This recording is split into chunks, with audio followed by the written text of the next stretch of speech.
What's up, you guys? Welcome to episode 344 of the Established and Run NBA podcast. I'm Mike Gallagher with Drew Dinkmeyer to talk about a topic we've been pushing back because we've been getting so much news. And it's the hottest team in basketball. It's the LA, not Los Angeles, LA Clippers. It's what they go by in the standings. We've been pushing it off, Dink. Ready to talk some Clippers? I am. I was skeptical of the initial run after, settling in with the acquisition of James Harden. And it was against a little bit of a lighter schedule, and it was against a home-friendly schedule. So I wanted to give some time to see the Clippers kind of play out over the course of the last month. I said I needed 3 or 4 weeks to really believe in them as true title contenders. And here we are. They have run roughshod over the league. They just went into Boston on the second night of a back-to-back and blew out Boston. They've been amazing. If it's a Zubats goes down, they're still 6-2 since he's gone down, despite playing most of those games on the road. So yeah, it's time to talk Clippers. It's time to take them seriously. They've moved up to 4th in the odds on FanDuel fourth for the championship at plus 700 currently. I personally would have them in my top 3 NBA title contenders right now. So yeah, it's time to talk Clippers, man. They've been outrageously good. Yeah, you mentioned, a few weeks. You got 2 months now of domination on offense. They're first in offense, 126.7 per 100 is insane. Even half court, almost 110. The same offensive rating as the Charlotte Hornets is their full offensive rating. It's more of a little indictment on the Hornets. And then even better, they've just turned it on since the calendar turned. 128 offensive rating, and then 109 again, better than Charlotte and Portland. It's been done by their shooting. Their shooting is insane in 2024, almost 44% from deep, 14th in frequency. Tyler actually talked about maybe shooting more. I mean, if you're shooting 44% from 3, why wouldn't you shoot more? Second in effective field goal percentage. The Suns are better because since the Clippers take care of the ball. And even in 2024, their defense is good. 6th in defense. We'll get into some of that, but yeah, and then also actually mentioned Zubats. So their Mason Plumlee lineup, 101 minutes of the Mason Plumlee starting lineup, 131.5 offensive rating, just smashing 23 plus net. So yeah, I guess let's talk offense defense. Let's talk about offense, and I'll set you up a little bit more. They run more ISO than anybody in the NBA, and they're scoring efficiently, 1.06 per possession, which is pretty good. A pretty good offense for ISO. It's great for offensive ISO. So besides that and the shooting, what are you seeing from the Clippers to make them so dominant on offense? Well, the note that you made there on the frequency of isolation possessions is what makes this team so dangerous in the playoffs, because ultimately the playoffs isolation possessions go up, one-on-one play goes up a little bit more because you have to rely on your best players. It's a little bit harder to get the easy baskets from just kind of off-ball movement and different things like that because you're playing against elite defenses. In terms of what I've seen from them is, and you mentioned Mason Plumlee in that lineup kind of clicking even more than if it's a Zubats, and Zubats had been wonderful in the time that he was playing. We've always seen that James Harden has benefited from some verticality with his roll man, which Zubats just doesn't have as much verticality as Mason Plumlee, and athleticism. Zubats is a more skilled touch scorer, offensive rebounder than Mason Plumlee, but Plumlee has a little bit more verticality to his game. And what they're able to do with spacing the floor with Paul George, with Kawhi Leonard, and just having James Harden kind of work off the wings, and those players being willing to shoot the catch and shoot stuff, it's really incredible. It's one of these things where you see how much the quality of teammate you play with impacts the quality of shot that you can get, because each of these players are shooting close to their career bests from the field while playing with each other. And it's largely because of the gravity of all 3 of them. So now you've got a vertical gravity component with Mason Plumlee in the pick and roll game with James Harden. And then at each wing, you've got 2 great shooters who also happen to be strong individual isolation players in Paul George and Kawhi Leonard. And then the corner, you've got Terrence Mann, who's been able to shoot effectively from the corner, will also cut and kind of make the defense trust him and not lose him from the corner and crash down on rebounds and stuff. So it's a very well-spaced lineup. It's interesting to me that it's such a well-spaced lineup and they don't even need a lot of the space because they're so effective in isolation. And that's what, when Ty Lue's saying like, maybe we should shoot more 3-pointers and stuff, that's where it's like, oh man, there's another level to this, that if they really committed to just getting the best 3-point shot from these guys, I think they could take their offense even to another further level. But it's just the skill of these players. And I was looking over with Kawhi Leonard, and all I could think of was during the season, I was like, man, this feels a little bit like peak Kawhi. Again, he's shooting 52% from the field. That's a career best. 52.2 he hit in 2013, 2014. He's at 52.6 right now. 44% from three, career best. And the big difference between this version of Kawhi Leonard and the actual peak version of Kawhi Leonard with the San Antonio Spurs was he had more offensive responsibility on his plate. He was getting the line more, and he was even a more impactful defender at that stage in his career. But that was 10 years ago, and multiple knee operations ago. And so to see Kawhi Leonard playing at this level, he's played in 42 of the 46 games for the Clippers this year, while averaging 34.5 minutes per game. This is a healthy workload for Kawhi Leonard, and he looks great. And that's the cloud that's hanging over this Clippers team is, will Kawhi Leonard be able to stay at this level of health throughout the course of the season? But he is the engine that makes all of this go, because he is such an incredibly efficient scorer at all levels of the defense. And he's not even having to challenge at the rim level anymore because he's just so effective in the mid-range. He's the guy that from the mid-range reminds me most of Michael Jordan, honestly, just in terms of his ability to just get to his spot, raise up, and it's cash every time. And it's been a pleasure to watch him stay healthy this year and this Clippers offense run around him. Yeah, he's just so well rounded too. Like you mentioned, the playoffs going, he could do whatever you want. Like, and just digging into some of the play type stuff, 85th percentile or better in PNR handling, isolation, and spot up. So those are like three really reliable shots, especially in the playoffs, and he's just crushing them.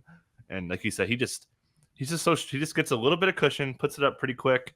He makes it every time. He's just so good. So he's been just, and you mentioned isolate with him. Isolate. The reason why the Clippers are so good in isolation is because of him. 1.22 in isolation, like that's remarkable. So he's just completely killing it again, as you mentioned earlier.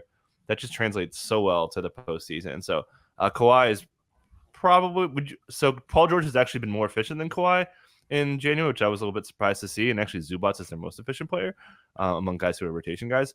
But yeah, let's talk about Paul George a little bit. He's been awesome. He does have the little groin thing that's limiting him a little bit. We'll talk about Harden in a second. But anything you're seeing from Paul George besides like the shot making that has made this Clippers team so good?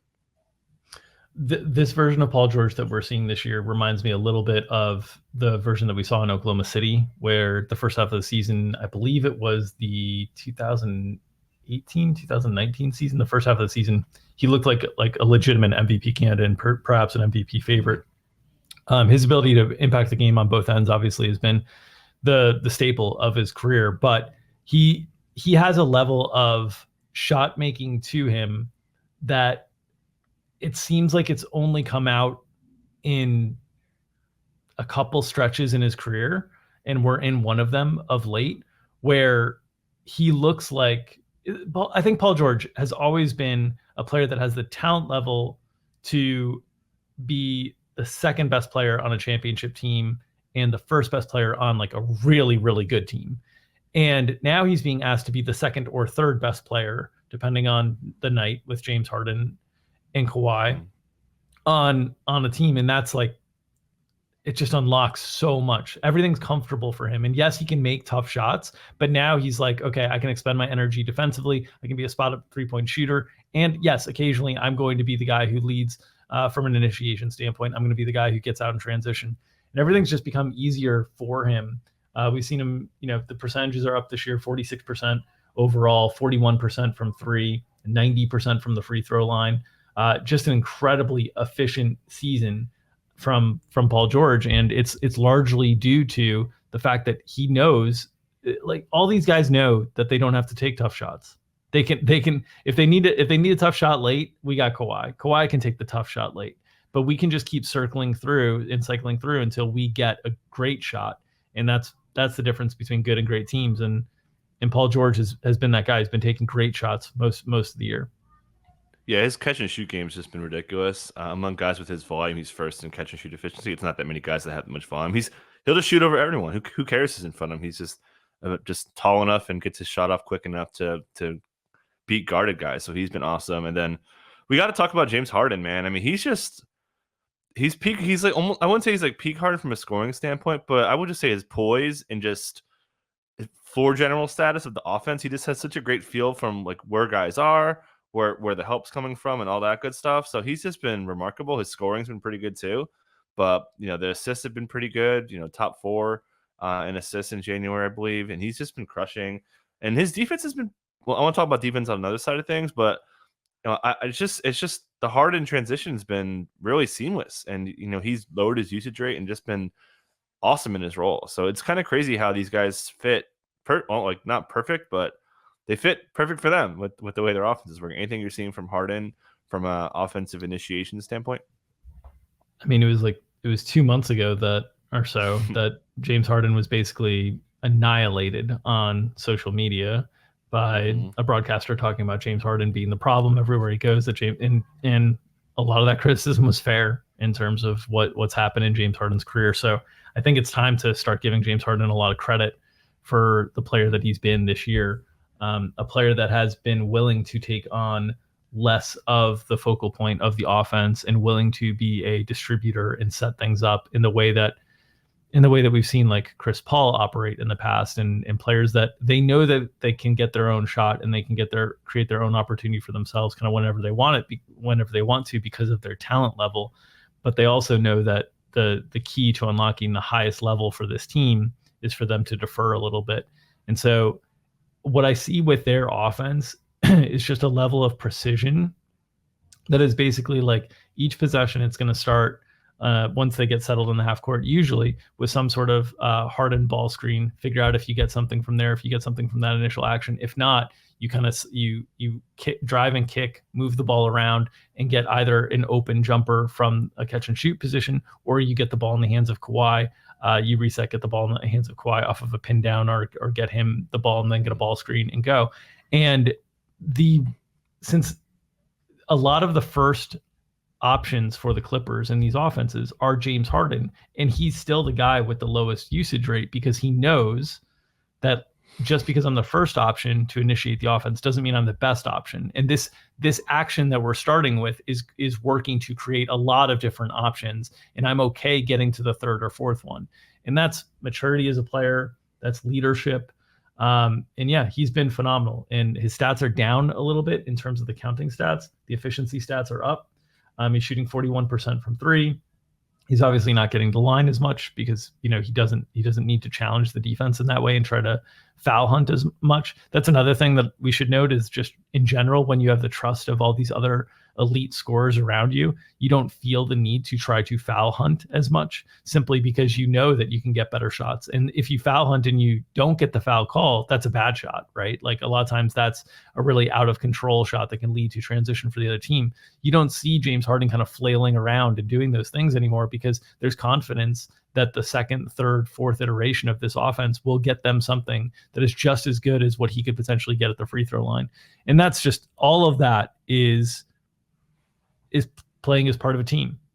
And all the things that James Harden had been criticized for earlier this year at different parts of his career, I think he's answered a lot of those questions in the last 30 games for this team. And I'm hoping that they continue to get opportunities to answer those questions on a bigger and bigger stage because this team is really, really fun to watch at both ends.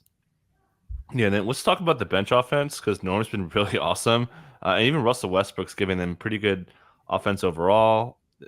Just getting some downhill game has been a nice component to their second unit. And then his defense has been pretty good. We'll talk about defense on another side. But how do you feel about like Norm? I just don't think Norm has the juice for 6-man just because I think Westbrook's going to take a little bit away from him.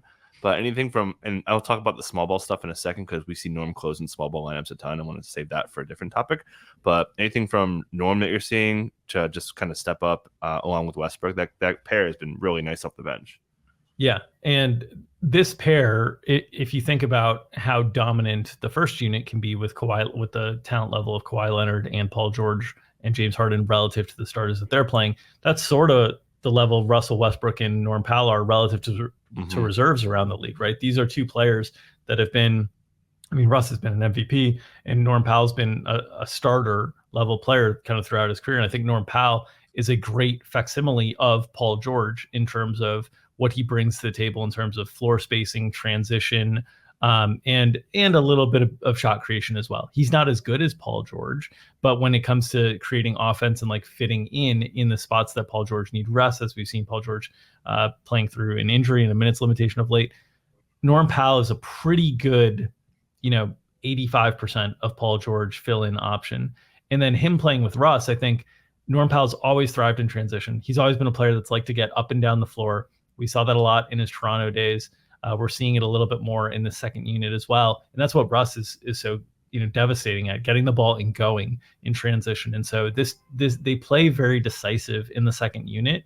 And I think one of the things that's been helpful for Norm Powell is he's always been a player that has wanted to use possessions, but been in a position not to be able to use as many possessions, with the exception of some brief stints on some bad teams. He's largely been on good teams, and he's largely been like the fourth or fifth best player. And so his opportunities to get and use possessions have been more limited to transition opportunities. And I think in the second unit, he gets a little bit more of isolation offense and different things that make him comfortable. And his ability to get to the rim in the half court as well is super helpful for them. So I just think they continuously attack defenses at all three levels with the ability to have a mid-range player on the court at all times, and then the ability to attack the basket with their primary ball handler, whether it's James, whether it's Russ, whether at times that's Norm or PG or Kawhi. They just are putting pressure on the defense in so many ways, and that leads to a lot of drive and kick stuff, which they have very comfortable floor spacers and catch and shoot guys, even though they're not known as elite shooters. Like, I don't think if you'd go through this roster, you'd name anybody that you stood out as like, oh, that guy's a shooter, right? Mm-hmm. It's just it's good NBA players who can shoot as well that are getting elevated by the quality of the shot that they're able to take because of the quality of the drive and kick game. And I think Norm Powell's benefited from that as well from a three-point shooting perspective. He's shooting 45% from three this year. And I think that's in large part because he's playing in lineup combinations that are getting him great catch and shoot wide open opportunities because of the ball pressure, the rim pressure that the ball handler is executing with Russell Westbrook and James Harden. Yeah, they're like not getting a lot of like great catch and shoot. They just make everything on ball. It's insane. They're actually last in catch and shoot possessions per game, which is pretty nuts. They make all the guarded stuff, like the way that they track it. But it's pretty crazy that they just like their shot quality is not good, but they just make everything, which is I guess like the big question is that sustainable? It's not like, I think it is though. Like you just watch it and the data says this isn't sustainable. It's like everything's a little bit guarded. It's so ISO heavy. It's so like kind of grinded out offense, which is what we like in the postseason. I don't know. Are you kind of buying this like somewhat contested kind of efficiency that they've been putting out? I am. I'd be interested to dive in and understand the metrics a little bit more, because I think true catch and shoot, obviously they don't generate a lot of that. Because a lot of times their guys catch the ball, kind of dribble, get into a screen, and then shoot the ball and different things like that. Yep. So it's similar quality of look in terms of openness. Because a lot of times instead of like wide open, take your time, catch and shoot, they don't get a lot of those because they have players that are looking to attack kind of off the catch. Yep. But the skill level of this team offensively is so strong that I do think some of this is sustainable, especially the stuff with Kawhi and PG. Like we've seen that for a long time. Norm Powell shooting 45% from three, probably not sustainable. Like that's probably going to come down to the 40, 41 level. So there's certainly some levels that I think will fall off some. But I really think they put so much pressure on the defense because there's so many different areas that you have. There's not a place that you can really help off of and rest defensively. Because even Terrence Mann in the corner will make you respect him out of the corner. He'll catch and he'll move, he'll cut, he's just not taking possessions off and just running to the corner and just standing there in the ways that like a PJ Tucker or someone like that has in the past. So I think. Yeah. If I had to assign a percentage to how sustainable this all is, I'd give it like I think the baseline expectation for what they're doing right now is like 85% of this production, which is still like really, really good and high end. Yeah. Like what's that, like 1.7, 1.17 off. It'd be awesome. I'm with you there. Let's talk defense. And so I mentioned in 2024 they have a sixth ranked defense, and a big reason why is they run the switch heavy. Like I don't have switch heavy stats, but just eyeballing it and just Yeah. based on their how well they defend guards, they switch so well. And it's funny because Ty Lue always gets asked about going small. I mentioned on the YouTube stuff from the injury show and DFS show that like Ty Lue does it for defense and like going small because he could switch and kind of keep guards from racking up scoring on them. It's been so effective. So yeah, I mean, how I'm full on buying it. I want to kind of save the Lue conversation, but just from a defensive standpoint, you don't think defense with Harden. You don't really think with Paul George anymore. You do with Kawhi. I should mention him just really quick. He's been guarding the top guys a lot more now, which has been really helpful for their defense. Their centers have been giving them minutes. Norm's been giving them good defense. Westbrook, I mentioned earlier, has been giving them good minutes.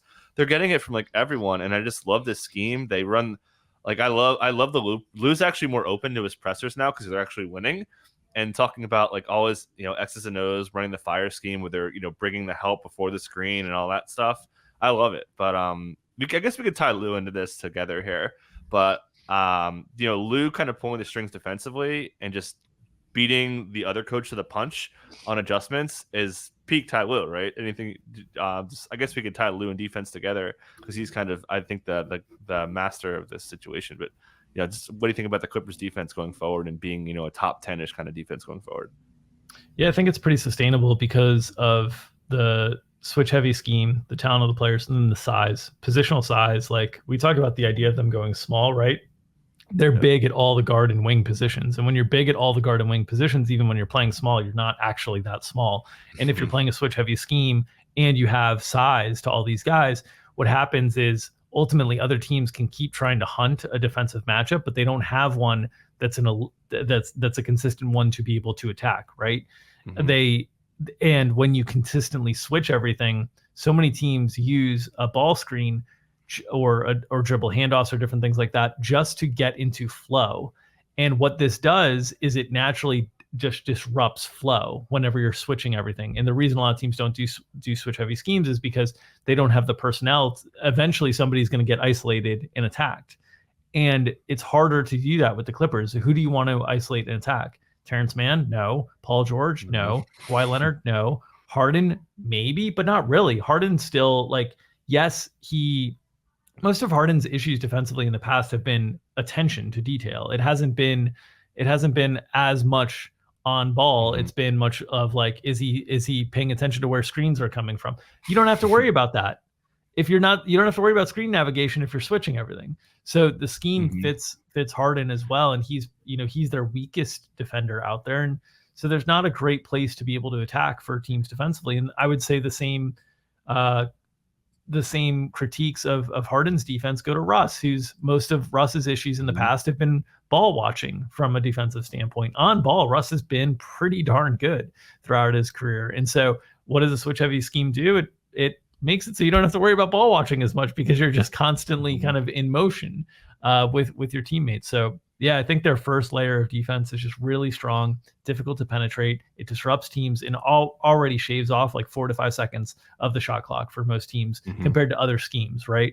And so that ability will be tested more in the playoffs when you play against the elite offenses, but against run-of-the-mill average NBA offenses that aren't game planning for you and aren't structuring their offense around trying to beat a switch-heavy scheme, it's going to punish them because it's naturally making what is it normally a 24-second shot clock. It is naturally making it an 18 or a 14-second shot clock, depending on if you're accounting for the 4 seconds that it takes to get the ball up the floor and whatnot. And so that just automatically starts to get teams into later shot clock situations, which are worse shot quality, just naturally. You end up taking more contested shots and more contested opportunities. And I think that's all a testament to the scheme and being able to be so switch heavy without showing a weakness on the floor that teams can clearly try to navigate and attack and hunt.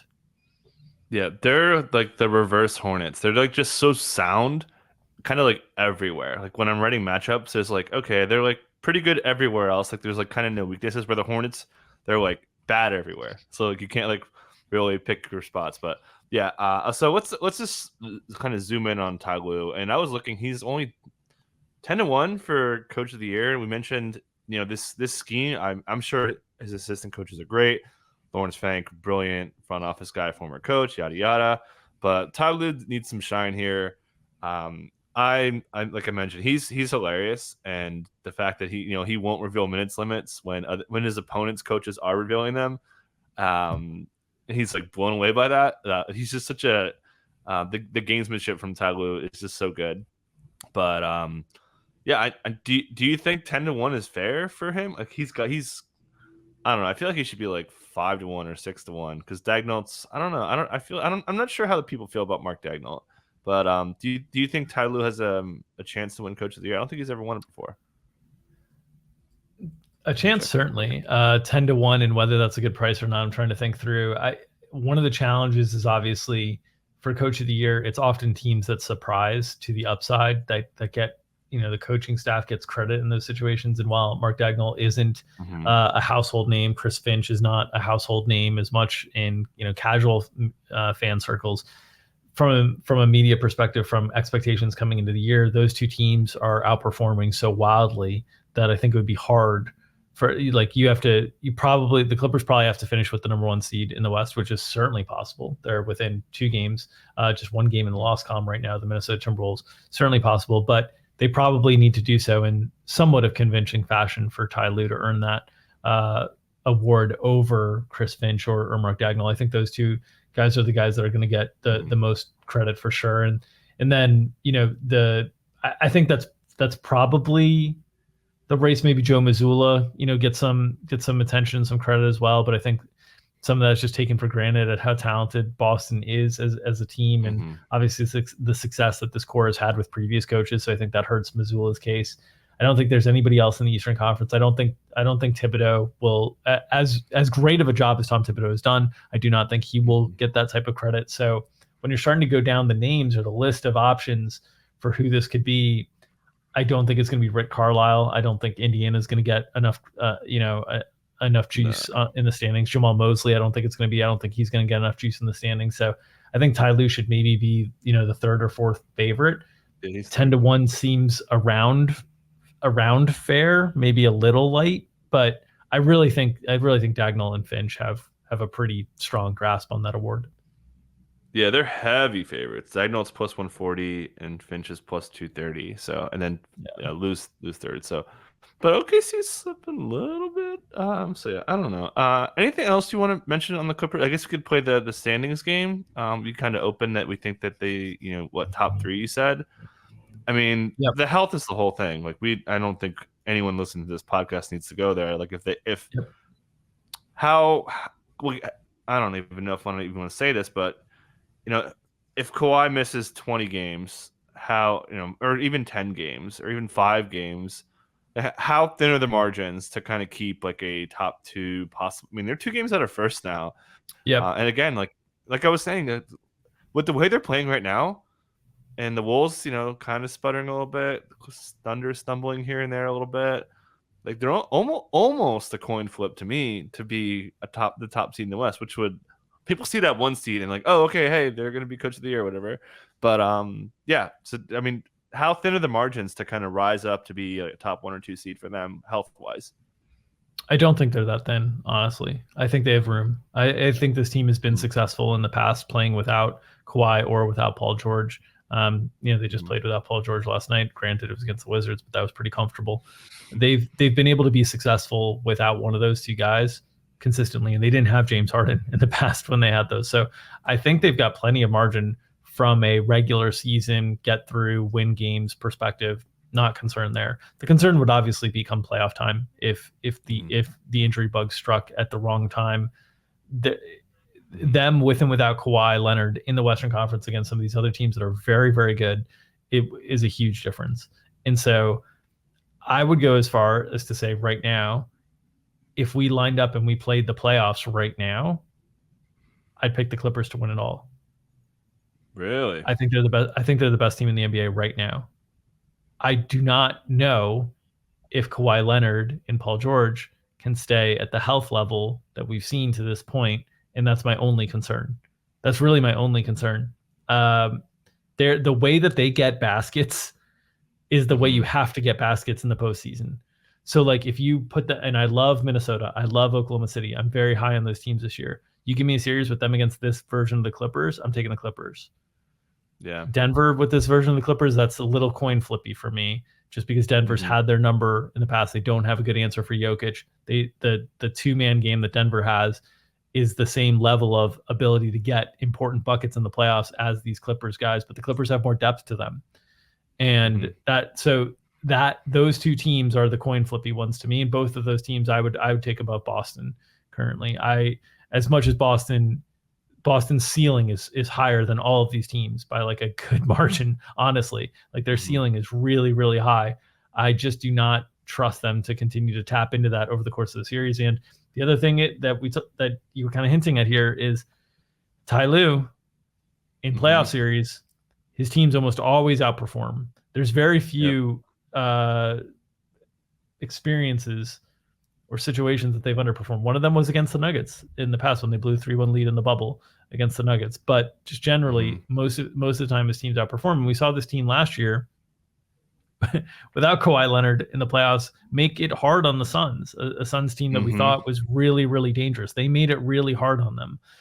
Despite it being a in 5 series, all those games were tight and contested, and they were playing very, very undermanned. So yeah, I trust Ty Lue in a playoff series against like a Chris Finch, against a Mark Dagnall. I trust him to be able to figure out ways to make things hard on those other teams. And so right now the Clippers are right at the top of my trust rankings with Denver. Those two teams are 1 and 2, 1A, 1B to me right now. I'd have Boston as a clear number 3. And then after that, for me, I would get into the Minnesota, Oklahoma City, and maybe the Knicks. I just wanted to whisper that. I don't want to get the Knicks fans too excited. I just wanted to whisper maybe the Knicks. Maybe some ASMR stuff going on. Yeah, man, I'm with you. I don't know. Just saying it sounds the Clippers. Like the Clippers are the favorites to win the title. This sounds weird coming out of your mouth, you know? So I don't know if I could go. I'm with you. Like they match up really well with the Wolves because the Wolves just take away the paint. Yep. The Clippers don't need that. Yep. OKC also paint Packers. They don't really need that there. OKC great at taking away transition. Doesn't really affect the Clippers. Like all the things that the high end teams do doesn't affect them. You know, like you take away stuff that the Clippers don't care about. So like they match up pretty well with them. And then like you mentioned, the big Jokic problem is huge. So I think it makes sense. That's the one.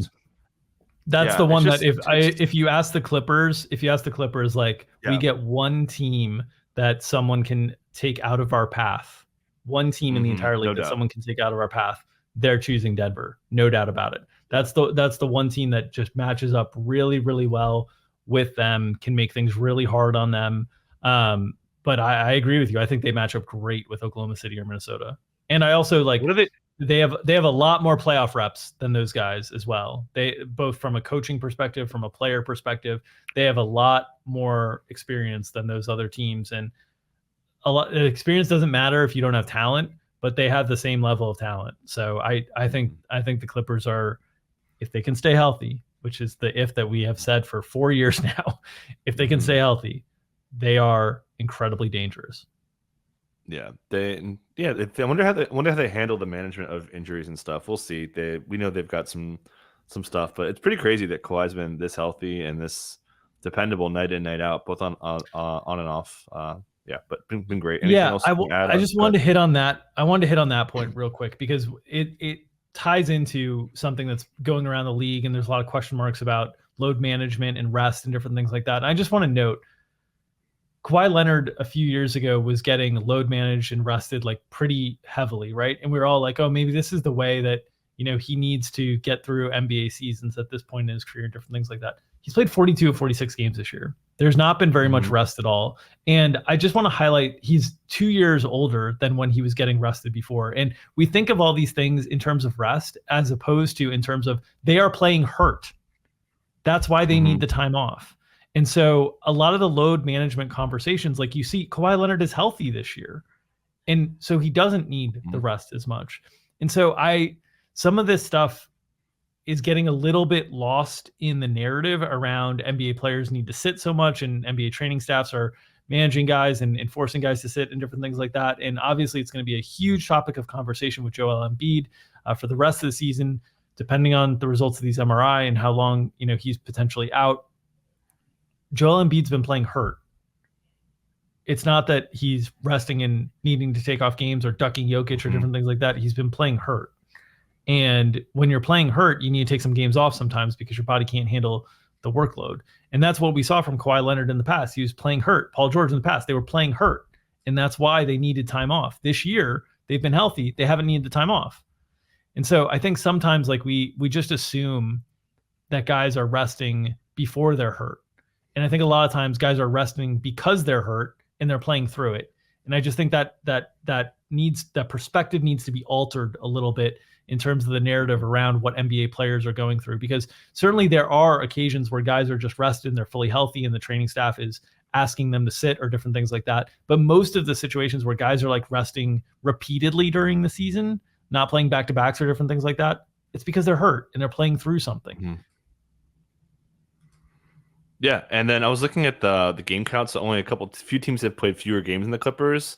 So, a lot of teams have played one more game, some two, some three. And even with being on the lower end of game count, he's 42nd in minutes. So if he was playing average game count, he'd be top 30 in minutes. It's just pretty insane for him to be this high. He's usually 150 or lower, 200. It's pretty nuts how consistent he's been. Actually, I do want to hit on that really quick because it's been a pretty big topic. The 65 game thing, I don't have a problem with it for MVP. I was saying this a little bit last week, and I talked about it in terms of Halliburton. That sucks, man. If you play 64 games, for poor Halliburton, he's going to make millions and millions of dollars. Yeah. But we're talking about $40 million less. So that's an outrageous amount of money for it to be a difference. Yeah, I'm curious if they just change it, be like, hey, all NBA, whatever. MVP, I think MVP's okay, because that doesn't really, sure, it affects, when you're, does it really though? Hey, I won MVP, give me a max contract. Okay, hey, you're gonna get a max contract anyways. But I think that's pretty straightforward. They just got to scrap the all NBA 65 game thing, just make it for the awards. Thoughts on that? Yeah. Well, I think the 65 game thing was dumb from the start. I think it's not effective in trying to accomplish what it's going to accomplish. If anything, it's going to ask players to try to play through situations that you might not want them playing through. It could potentially impact the quality of the product come playoff time, which is the time you get the most eyeballs in the league just in general. That's a big concern as well. If you've got guys at the end of the season trying to grind through to get to some game level so they can get their check, so that then in the playoffs, now it's taking a toll on them. That's not good for basketball. In general, in terms of its impact on the MVP, not very many players have won MVP playing less than 65 games anyway. So was it necessary? Did we need to make this rule? I don't think we did. I don't think there was any point in doing it. I think all those calculations were already kind of happening. Voters were already sort of thinking okay, these two players are both really good. Well, one guy played 75, the other guy played 65. The guy who played 75 is probably more valuable this year. I think we were, I heard Amino Hassan talk about this on the Leb Chart show, all these same things. And I agree with him. I think all of this stuff was being mandated, didn't need to be mandated. It was already being taken into account by everybody. And the thing that I hate, the thing that I really will hate, which I think we will see some in April and in March, is if it starts impacting manipulating of guys playing only 20 minutes or playing only, that stuff is bad for the game, for the people who are so a lot of this stuff was meant to help people who are casual fans of the game feel connected to the game. My concern is if you end up doing this and you get guys playing 20 minutes that we didn't know were going to play 20 minutes, we expected them to play full.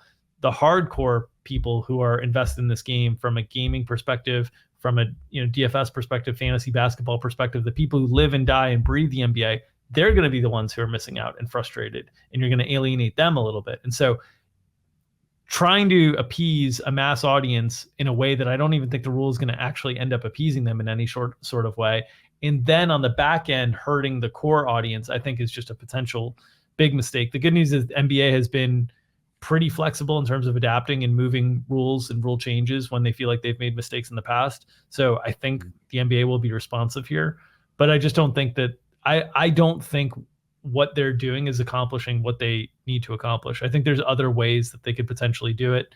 But yeah, it's a difficult problem for them to solve. The method that they chose to try to solve it this year in terms of this game's minimum thing, I do not think is working. I think generally we are seeing players play more this year on the whole, which is good, but some artificial number that we posted as like the number to get to is going to force some weird interactions with how players choose to play, and that's stuff we want to avoid. That's the stuff that we really want to avoid. And people might say, oh, like you were critical on Twitter about the NBA needing to change things regarding Joel Embiid or Cade Cunningham or who was it yesterday? Yesterday we had another person that was Jordan Poole. Jordan Poole, yeah. That was these late scratches.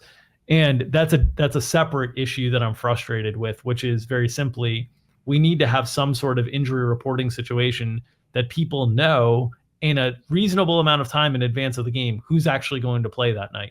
The NFL's figured it out with an hour and a half before games inactives are listed. And so if somebody has tickets to an NFL game and they were going to see a specific player, which doesn't happen as much in the NFL, but they would at least have time to maybe make a decision on if they wanted to go or not. These people who are going to games because they want to see somebody and they go there and then they see them warm up and then they see them not come out and play is a horrible experience. That stuff is stuff that needs to be cleaned up, in my opinion, more so than like just generally we need to get guys playing X amount of games. Just let the people know in advance if guys aren't going to play games. And I think most fans are like, cool, okay, no problem. But the issue like with the real late scratches is like a real big issue for the league.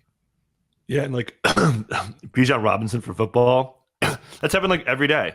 Klay Thompson, ill out of nowhere, he's out. Jordan Poole, ill out of nowhere, he's out. Like they know earlier in the day that these guys are sick. And even the Sixers like outed themselves, like, oh yeah, we knew he was sick, he wasn't going to play, and we were ready for it. I think it was Tobias like a month ago. Like it's bad, man. Like I get it, it's the ill time, but they got to do better there, and they don't care. You know, they don't really fine him. Like apparently Embiid's not getting fined for that. I don't. We'll save that for another day, but we'll save that for the injury report show. But you know, I think I kind of buy that. But there's days like where they know guys aren't playing and they still list them as questionable. They still won't even list them at all. It's pretty annoying, and it's probably the worst part of what I do, just because I'm trying to check everything, and just you could research everything all day. You know, all these probable tags. We know who's probable, who's shady with it, who's not, and even knowing all that, you still can't feel confident enough to like truly know if someone's going to play.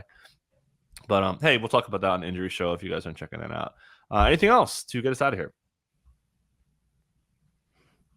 As always, if you want to help support the content that we're putting out there, the best way to do so is to, rate and review. If you're listening on iTunes, Spotify, drop us a note on the podcast if you're enjoying it. We really appreciate that. Also, you can check out our YouTube channel, Established Run NBA, on YouTube, and you can find video versions of these podcasts available on YouTube as well. If you're watching on YouTube, you can click that like button, help feed that algorithm, help allow us to circulate this content to new folks.